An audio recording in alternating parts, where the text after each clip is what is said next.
Hello everyone, and I am here at the California Gold Discovery Museum State Historic Site, where gold was first discovered in 1848, sparking off the Great California Gold Rush. So let's go on a little tour and see exactly what we have. You know, the gold came from somewhere, so let's try to find it. Stacking Cat. Hello YouTube, and welcome to the Stacking Kat channel, where I talk all things silver with a little bit of gold. And thank you so much for watching, and if you could please subscribe, smash that like button, and share this video, that would be awesome.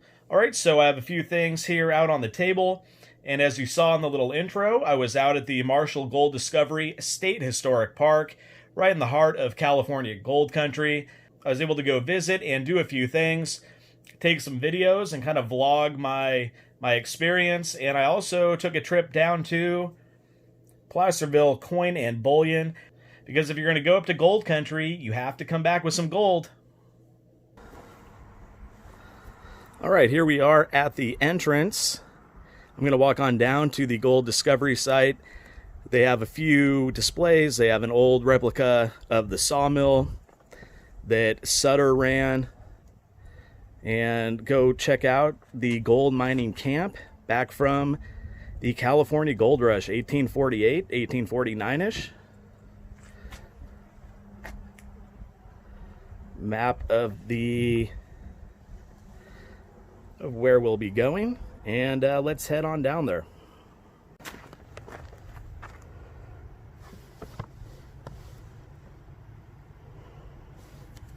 Sorry if there's a bit of a glare. You guys can go ahead and read that if you'd like.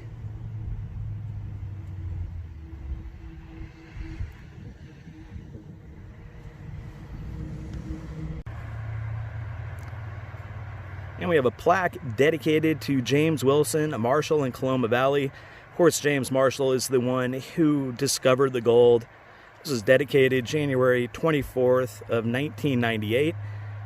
Which is the 150th anniversary. So it was January 24th of 1848 in which he discovered gold. And we are all the better for it, especially here in the gold and silver stacking community. Let's head down to the spot where he actually made that discovery.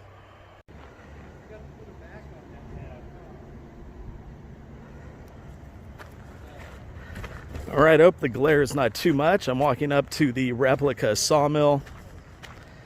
This is the second replica. The first one apparently washed away due to a weather event. But this one is more to scale. It's supposed to be a lot more like it was. Apparently they had some old pictures. They went off some architects and engineers, and they developed this thing. The glare is not too much. It's a pretty hot, sunny day out here. It's not even noon yet.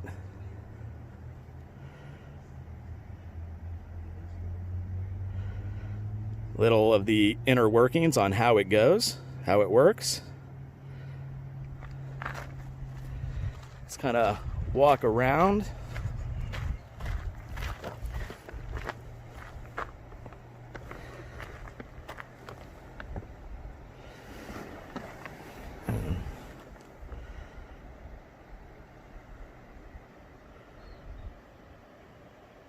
And the water would flow right down through there.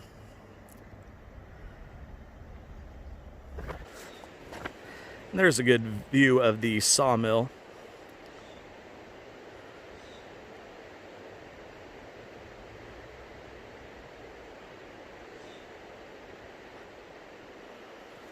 Let's go down to this gold discovery site. And so is right around here where James Marshall actually discovered gold, right in this area. Right down here on the shore of this creek, the American River. Really pretty river. Now that is a land bridge, or a walking bridge, I'm sorry, that has been here for a little over 100 years. Of course, there was a different one back in 1848. However, this one has stood for, a little over 100 years. So it was built in the early 1900s. And right in here, I mean, this was somewhere in there. He shouted, "Eureka!" And he found gold, and it set off the California gold rush. You know, this is the literal jumping off point right here in this area. You could still pan for gold in this spot. Just beautiful country. Now, it's a pretty fast-moving river, so most of the gold has already been removed from here. However, like I said, there are still little pockets. They have panning demonstrations. You can come out here. I believe panning is the only way they'll allow you to do it now. More of a touristy thing than anything, but it's just really cool kind of being in this site, knowing that this led to things like the California Gold Rush, California getting statehood, the San Francisco Mint, all the different gold coinage we had. A lot of it came just from this river, these parts. You know, it's pretty amazing to think about.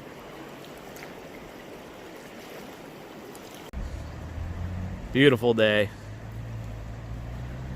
Of course, this part of California, or a lot of Northern California, around the Bay Area and a little east into Sacramento and north of that, had some really bad fires over the past week and a half or so as of the making of this video, and the air quality has been terrible. Over the past few days, it's eased up a little bit. There's still a tinge of smoke in the air. So everybody out there, please send your thoughts and prayers to everybody who was affected by this fire. It caused a lot of damage. There were some lives lost. I believe they're the second and third largest fires in not only California history, but in the United States. Shout out to Cal Fire and the local fire stations. They did a tremendous job. They were working, 24-hour shifts. They were out there just exhausted, just as tired as could be. Yet it was, it's their duty. That's what they do. And really, really proud of the fire units and everything that they were able to accomplish. And so they're getting it pretty well contained. There's still pockets of, deep fire and stuff that's just difficult terrain to get to. So thoughts and prayers to everybody out there affected by the fires.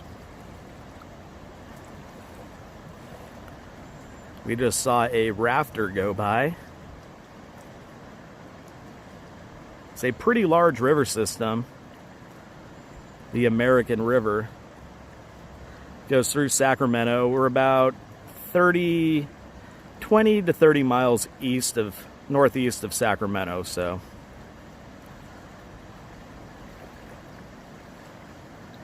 Right by the town of Placerville, of course, named after Placer Gold. And I'm going to head down to Placerville Coins after this and see what they have to offer. See if I could walk away with some gold myself. But I'm going to just kind of chill out and hang here for a little bit. It's still mid-morning. It's not quite noon yet. Very relaxing and serene out here. All right, so walking up to a timber house. Of course, this was a sawmill before they discovered gold, and that's why they were up here. Sutter's mill. Here's a replica cabin. This is where the miners would stay. All right, so I'm heading on this bridge that I just showed you guys.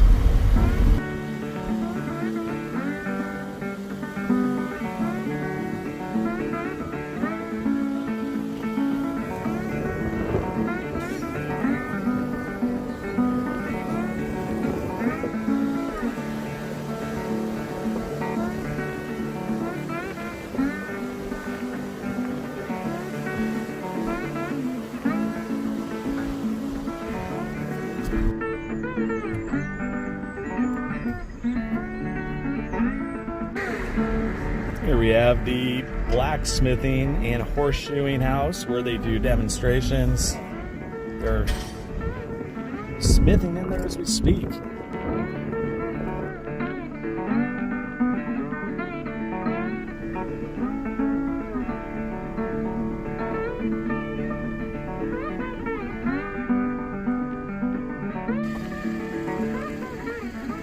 Alright, so this site was created by the WPA in 1940, the Work Progress Administration, part of the New Deal. They built a lot of these old historical sites as a way to put people to work during the Great Depression.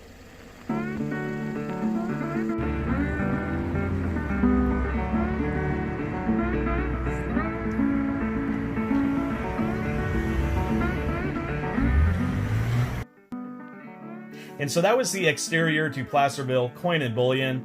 And like I said earlier, when you're up in gold country, you have to come back with some gold, right?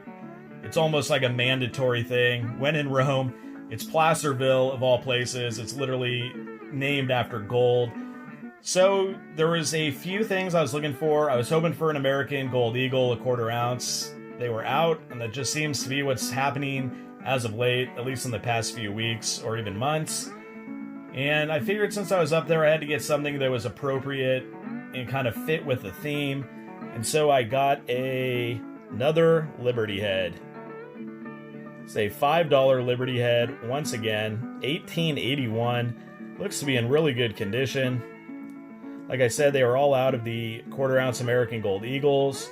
And they did have this one in stock. I've actually been looking for this 1881S for a while. 969,000 of them were minted at the old San Francisco Mint. Really a beautiful coin. And if you've been watching any of my previous videos, you know that I like to stack these pre-33 fractional gold pieces, particularly in the $5 denomination. I believe this is my 4th $5 Liberty Head, and I have 3 of the $5 Indian Incuse as well. So you see the S Mint mark. Now the San Francisco Mint, of course, was created because of the California Gold Rush. So like I said, it's kind of appropriate that I got one that was minted there in San Francisco. They had so much gold that was going through the region, it was just a lot easier to build a brand new mint rather than ship it back east. Now the mint where this one was produced is not the original one they built. It is a newer one. In that context, though, is built like in late 1860s, early 1870s. And I have a little sentimental reasoning for it too. I've actually been fortunate enough to go on a tour of that mint. And I did a mini documentary on my experiences and the mint as a whole there as well. So add another one of these Liberty Heads to the stack. You know, when you go to gold country, you have to stack gold, or at least grab gold, right? That just seems to be the move that you have to make, or that at least I had to make.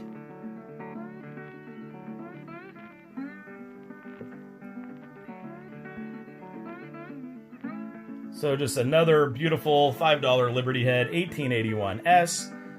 Okay, so I hope that everybody enjoyed this video. An on-location video, a little bit different. I just wanted to go out and kind of vlog my experience, share it with everybody. You know, the California Gold Rush was a key historical moment for not only the country, the United States, but for the world in general. And I hope you were able to enjoy the sights and the sounds of Coloma, California, and the Marshall Gold Discovery State Historic Park. Alright, so that's going to wrap things up then for this video. And if you'd like to see similar videos about silver with a little bit of gold, then please subscribe and push that notification bell, smash that like button, and leave a comment. And until next time, this is the Stacking Cat.